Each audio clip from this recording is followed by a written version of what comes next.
अभी नहीं। मेरे पास कुछ सवाल थे जो मुझे आपसे पूछने थे। क्या आप बात कर सकते हैं? कहा ना नहीं। और हाँ, तुम मेरा रास्ता रोक रहे हो। स्नेहा कहाँ गई? पता नहीं। अभी तो यहीं थी, मैंने भी नहीं देखा।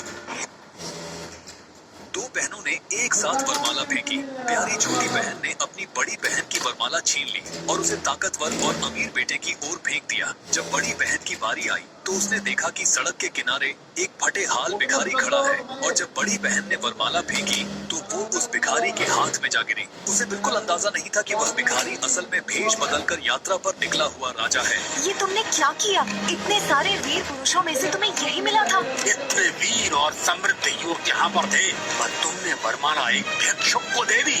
माता पिता नहीं रहे तो क्या तुमने अपने काका की लाज भी नहीं रखी? पिताश्री, जो हो गया सो हो गया। बहन, मन खीना ना करो। तुम ऐश्वर्य में पली हो, निधन के साथ जीवन कठिन होगा, पर अब यही तुम्हारा भाग्य है।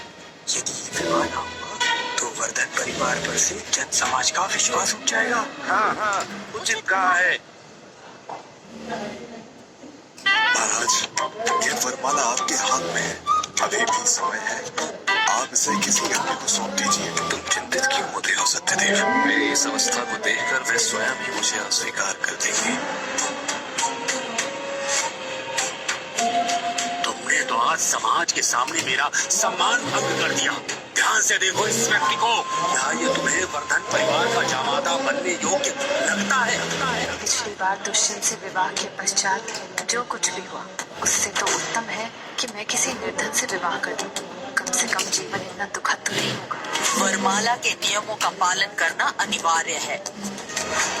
हमें इस विवाह से कोई आपत्ति नहीं।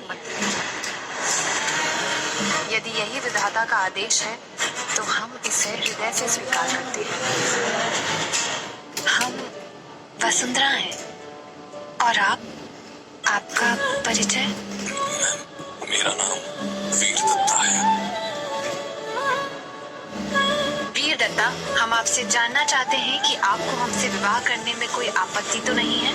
क्या इस निर्धन से विवाह?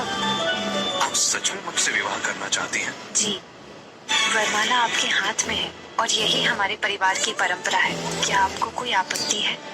आपत्ति तो नहीं, पर मैं निर्धन हूँ, मेरे साथ जीवन कठिन होगा।